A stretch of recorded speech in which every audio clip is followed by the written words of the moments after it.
নমস্কার বন্ধুরা, পূর্বাস কিচেনে আপনাদের সবাইকে স্বাগত জানাই।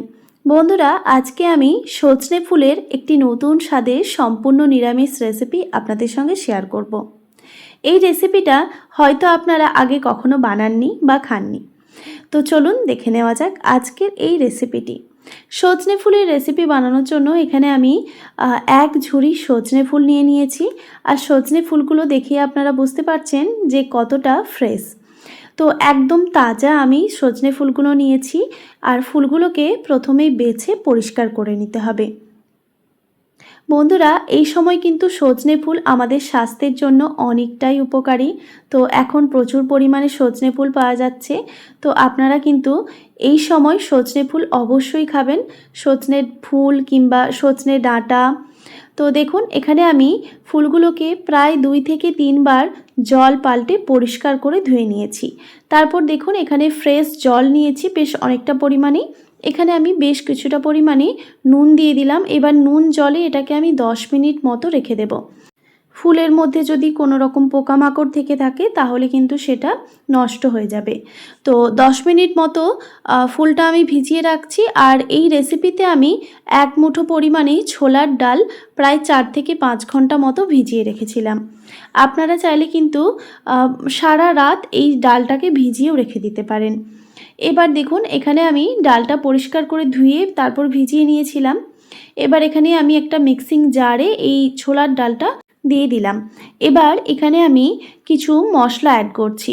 দিয়ে দিলাম স্বাদ মতো নুন, হলুদের গুঁড়ো, ধনে গুঁড়ো, আর দিয়ে দিচ্ছি খুবই সামান্য পরিমাণে জিরে গুঁড়ো। আর ঝালের জন্য খুবই সামান্য পরিমাণে শুকনো লঙ্কার গুঁড়ো। আর দিয়ে দিলাম হাফ টিস্পুন পরিমাণে গোটা জিরে বা সাদা জিরে। আর ঝালের জন্য এখানে আমি 2টো কাঁচা লঙ্কাও ব্যবহার করছি। এবার সামান্য পরিমাণে জল দিয়ে এটাকে খুব ভালোভাবে বেটে নিতে হবে। তো দেখুন বন্ধুরা, বাটা কিন্তু হয়ে গেছে। আপনাদের দেখিয়ে দিই ছোলার ডালটা ঠিক কিভাবে বেটে নিতে হবে। বন্ধুরা, আমি কিন্তু এখানে বড়া বানাচ্ছি না, আবারও বলছি। এটা একদমই সজনে ফুলের বড়া নয়। তো আপনারা স্কিপ না করে সম্পূর্ণ ভিডিওটি দেখতে থাকুন। তো দেখুন, এইদিকে আমি 10 মিনিট মতো ফুলগুলোকে জলের মধ্যে ভিজিয়ে রেখে দিয়েছিলাম। এবার এই ফুলগুলোকে আমি একটি ছাঁকনিতে বা ঝুড়িতে ছেঁকে নেব, তাহলে এক্সট্রা জলটা ঝরে যাবে। তো দেখুন, এইভাবে আমি বেশ কিছুক্ষণ রেখে দেব। তারপর দেখুন, একটি কড়াইতে আমি দিয়ে দিচ্ছি জল ঝরিয়ে রাখা সজনে ফুল। শুকনো কাঠখোলায় আমি ফুলগুলোকে একটু নাড়াচাড়া করে নেব। এখানে আমি স্বাদ মতো নুন দিয়ে দিলাম। আর খুবই সামান্য পরিমাণে দিয়ে দিচ্ছি হলুদের গুঁড়ো। এবার শুকনো কাঠখোলায় আমি ফুলগুলোকে একটু নাড়াচাড়া করে নেব। এতে ফুলগুলো থেকে যে জলটা ছাড়বে সেই জলটা কিন্তু পুরোপুরিভাবে শুকনো করে নেব।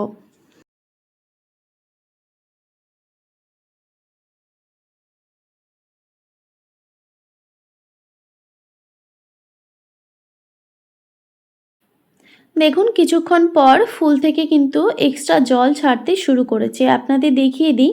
এবার গ্যাসের ফ্লেমটা হাই করে দিয়ে এই জলটাকে পুরোপুরিভাবে শুকনো বানিয়ে নেব।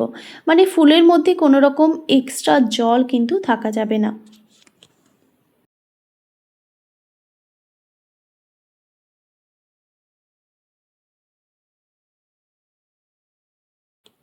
তো দেখুন বন্ধুরা, আমি ফুলগুলোকে বেশ শুকনো শুকনো বানিয়ে নিয়েছি। জলটা শুকিয়ে গেছে। এবার আমি এটিকে একটি পাত্রে নামিয়ে রাখছি। তারপর ওই কড়াইটাই আবারও ধুয়ে বসিয়ে দিয়েছিলাম। তারপর ওই কড়াইতে দিয়ে দিচ্ছি খুবই সামান্য পরিমাণে সর্ষের তেল। এবার এই তেলটা গরম হয়ে গেলে এখানে আমি দিয়ে দিলাম 1 টিস্পুন পরিমাণে কালো জিরে। আর দিয়ে দিচ্ছি হাফ টিস্পুন পরিমাণে হিং পাউডার। যেহেতু সম্পূর্ণ নিরামিষ রান্না, তাই আমি হিঙের ব্যবহার করলাম। এরপর হিং আর কালো জিরে একটু ভাজা হয়ে গেলেই সেই ছোলার ডালের পেস্টটা আমি এর মধ্যে দিয়ে দিচ্ছি।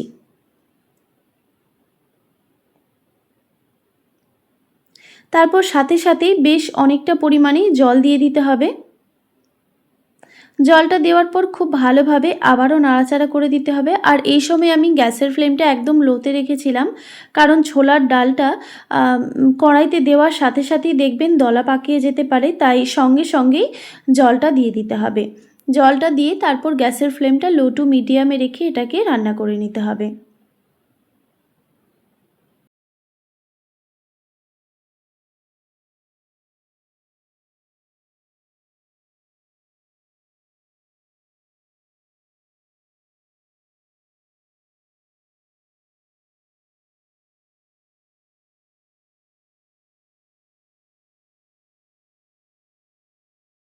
কিছুক্ষণ এটাকে ফুটিয়ে নেওয়ার পর দেখতেই পাচ্ছেন যে অনেকটাই কিন্তু গাঢ় হয়ে এসেছে। তো এই সময় আমি সজনে ফুলগুলো দিয়ে দিচ্ছি। সজনে ফুলগুলো দেওয়ার পর আবারও খুব ভালোভাবে নাড়াচাড়া করে নিতে হবে। আর বন্ধুরা, এই সময় কিন্তু গ্যাসের ফ্লেমটা মিডিয়াম টু হাই রেখে এটাকে খুব ভালোভাবে কিন্তু গাঢ় বানিয়ে নিতে হবে, মানে একটু শক্ত করে নিতে হবে। আরও কিছুক্ষণ এটাকে আমি রান্না করে নেব, আর অনবরত এরকম নাড়তেই থাকবো, না হলে কিন্তু দলা পাকিয়ে যেতে পারে কিংবা কড়াইতে লেগে যেতে পারে।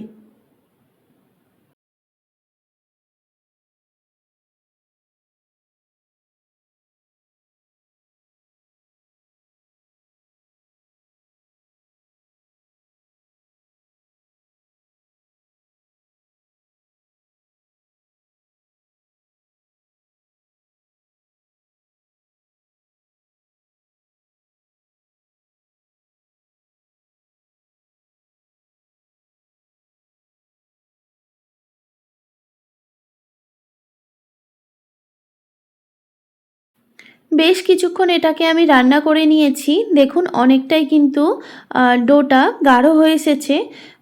এবার আমি একটি এরকম সমান থালা নিয়ে নিয়েছি বা প্লেট নিয়ে নিয়েছি। এবার এই প্লেটের মধ্যে আমি সামান্য পরিমাণে সর্ষের তেল ব্রাশ করে নেব। খুব ভালোভাবে কিন্তু তেলটা ব্রাশ করে নিতে হবে। আপনারা হয়তো এবার দেখে বুঝতে পারছেন যে আমি কি বানাচ্ছি। হ্যাঁ বন্ধুরা, আপনারা হয়তো অনেকেই ছোলার ডালের ধোকা বানিয়েছেন। ঠিক সেই পদ্ধতিতেই আমি আজকে সজনে ফুলের ধোকা বানাচ্ছি। দেখুন এবার আমি এই ব্যাটারটা এর মধ্যে ঢেলে দেব। সজনে ফুল অনেকেই খেতে চায় না বা পছন্দ করে না। তো এইভাবে আপনারা রান্না করে খাওয়াবেন, দেখবেন যারা খেতে চায় না, পছন্দ করে না, তারাও কিন্তু চেয়ে চেয়ে খাবে। বাচ্চা থেকে বড় সবাই কিন্তু এই রেসিপিটা একদম চেটে পুটে খেয়ে নেবে, এতটাই টেস্টি হয়। তো দেখুন ব্যাটারটা দেওয়ার পর আমি ভালোভাবে এটাকে ছড়িয়ে দিচ্ছি, মানে সমান করে ছড়িয়ে দিতে হবে।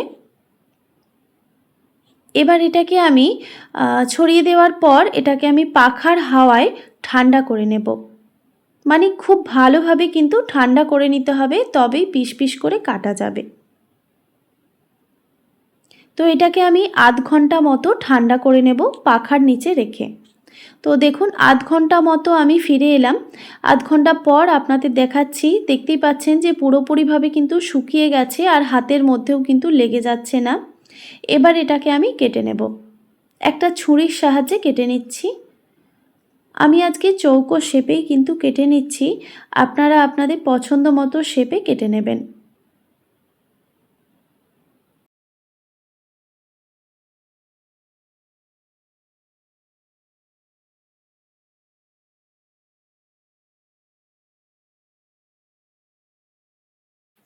কেটে নেওয়ার পর আপনাদের একটা তুলে দেখাই। দেখুন কত সহজে কিন্তু উঠে আসছে। এবার এই উল্টো দিকটাও আরেকটু হাওয়া লাগিয়ে নিতে হবে। মানে এইভাবে কেটে নিয়ে তারপর একটু পাখার নিচে প্রায় 5 মিনিট মতো রেখে দিলেই দেখবেন একদম পুরোপুরিভাবে ড্রাই হয়ে যাবে আর একদম ভেঙে যাবে না। দেখুন আমি পাখার নিচে আরও 5 মিনিট মতো রেখে দিয়েছিলাম কেটে নেওয়ার পর। আর বন্ধুরা, এইভাবে কিন্তু আপনারা ফ্রিজের মধ্যে 1 সপ্তাহ মতো স্টোর করেও রাখতে পারবেন এয়ারটাইট কন্টেনারে। যখন মন চাইবে তখন বের করে ফ্রিজ থেকে বের করে রান্না করে নেবেন। এবার আমি চলে যাচ্ছি মূল রান্নাতে। একটা ফ্রাইং প্যানে দিয়ে দিলাম পরিমাণ মতো সর্ষের তেল। এবার তেলটা ভালোভাবে গরম করে নিয়ে ওই ধোকার পিসগুলো এখানে খুব ভালোভাবে ভেজে নিতে হবে। উল্টে পাল্টে ভালোভাবে তেলের মধ্যে ভেজে নিতে হবে।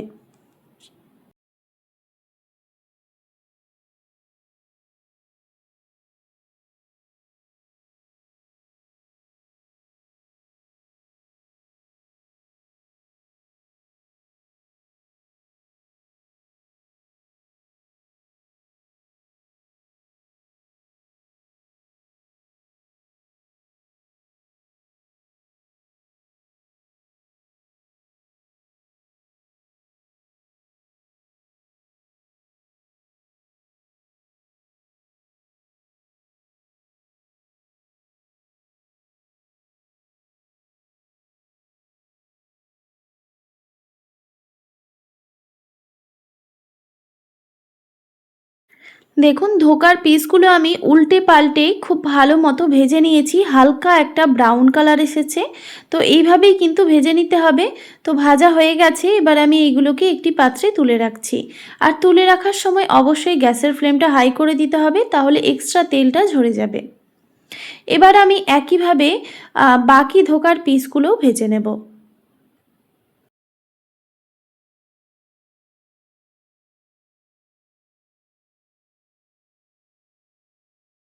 সবগুলো ভেজে নেওয়ার পর ওই প্যানের মধ্যেই আমি আবারও দিয়ে দিলাম প্রায় 2 টেবিল চামচ পরিমাণে সর্ষের তেল। এবার তেলটা গরম হয়ে গেলে এখানে আমি দিয়ে দিচ্ছি 1 টুকরো দারচিনি আর 2টো ছোট এলাচ। এলাচের মুখগুলো আমি একটু ফাটিয়ে দিয়েছি। এরপর এখানে আমি একটা তেজপাতা দিয়ে দিলাম আর দিয়ে দিচ্ছি 1 টিস্পুন পরিমাণে গোটা জিরে বা সাদা জিরে। এবার এই ফোড়নটাকে খুব ভালোভাবে ভেজে নিতে হবে।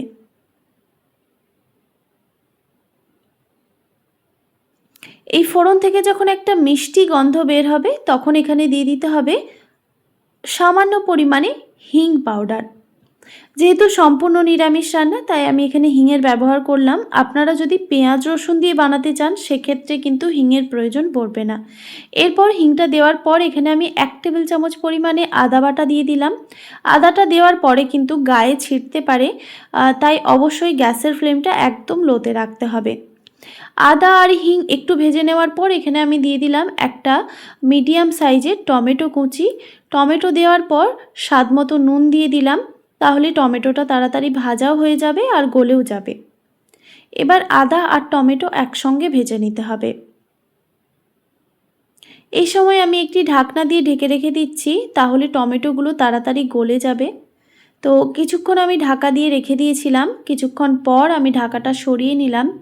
তো দেখতেই পাচ্ছেন বন্ধুরা টমেটোগুলো কিন্তু আগের তুলনায় মানে সফট হয়ে গেছে, আপনারা দেখে বুঝতে পারছেন।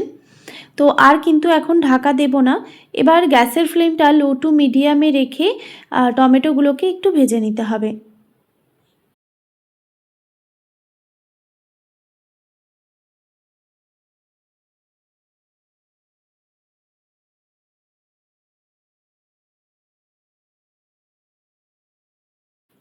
দেখুন বন্ধুরা মশলাটা কিন্তু ভাজা হয়ে গেছে। এবার এখানে কিছু আমি গুঁড়ো মশলা অ্যাড করব। দিয়ে দিচ্ছি হলুদের গুঁড়ো 1 টিস্পুন পরিমাণে। এরপর দিয়ে দিলাম ধনে গুঁড়ো 1/2 টিস্পুন, জিরে গুঁড়ো 1/2 টিস্পুন পরিমাণে, আর ঝালের জন্য দিয়ে দিচ্ছি 1 টিস্পুন পরিমাণে শুকনো লঙ্কার গুঁড়ো। এবার খুবই সামান্য পরিমাণে জল দিয়ে মশলাটাকে ভালোভাবে কষিয়ে নিতে হবে।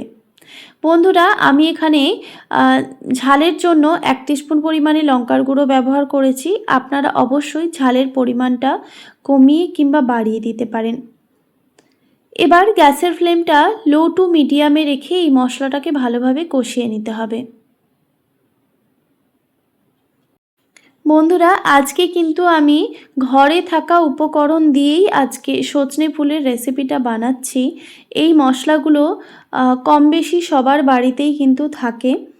তো দেখুন এখানে আমি সামান্য পরিমাণে ড্রাই কসুরি মেথি দিলাম। কসুরি মেথি যদি না থাকে হাতের কাছে তাহলে আপনারা সেক্ষেত্রে ধনেপাতাও ব্যবহার করতে পারেন।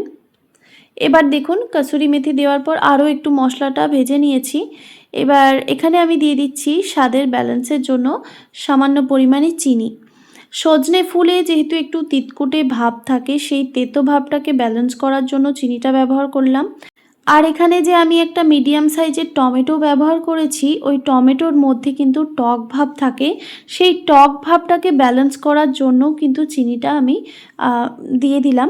তো বন্ধুরা এখানে বলে দিই চিনিটা কিন্তু অপশনাল, আপনারা চাইলে দেবেন কিংবা না চাইলে স্কিপও করতে পারেন, যেটা আপনাদের পছন্দ। তবে চিনিটা দিলে রান্নার স্বাদটা ভালো আসে। তো চিনির পরিবর্তে আপনারা গুঁড়ো ব্যবহার করতে পারেন। এবার এখানে আমি পরিমাণ মতো জল দিয়ে দিলাম। মশলা থেকে যখন একটা মিষ্টি গন্ধ বের হবে তখন এখানে পরিমাণ মতো জল দিয়ে একটি ঢাকনা দিয়ে ঢেকে রেখে দিতে হবে কিছুক্ষণের জন্য, গ্যাসের ফ্লেমটা হাই রেখে। কিছুক্ষণ পর আমি ঢাকাটা সরিয়ে নিলাম। তো বন্ধুরা জলটা কিন্তু ফুটে এসেছে, তো আর কিন্তু আমি ঢাকা দেব না। এবার গ্যাসের ফ্লেমটা হাই রেখে আরও কিছুক্ষণ এটাকে ফুটিয়ে নেব।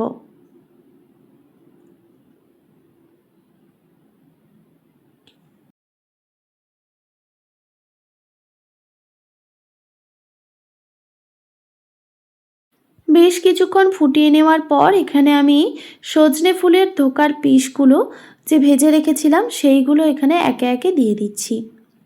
আর এই সময় গ্যাসের ফ্লেমটা মিডিয়ামে রেখেছি। বন্ধুরা এখানে বলে দিই, এই ধোকার পিসগুলো দেওয়ার পর কিন্তু খুব বেশিক্ষণ ফোটাবেন না এই জলের মধ্যে, না হলে কিন্তু ধোকার পিসগুলো ভেঙে যেতে পারে।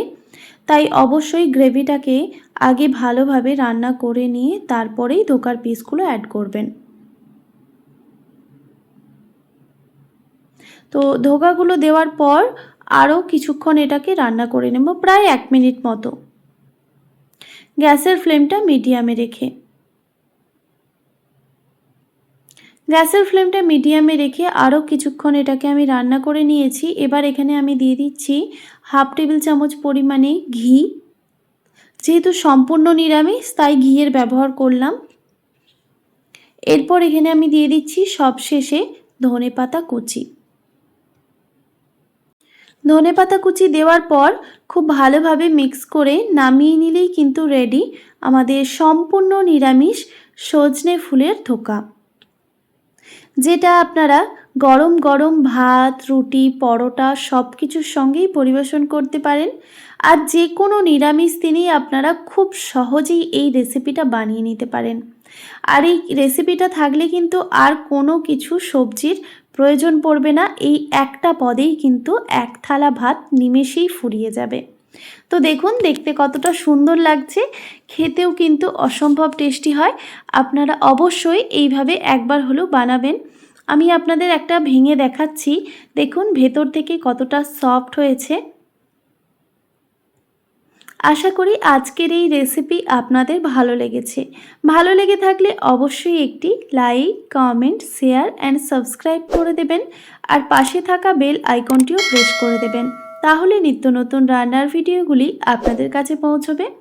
ভালো থাকবেন, সুস্থ থাকবেন। দেখা হচ্ছে নতুন কোনো রেসিপি নিয়ে। আর এতক্ষণ আমার সঙ্গে থাকার জন্য আপনাদের সবাইকে অনেক ধন্যবাদ।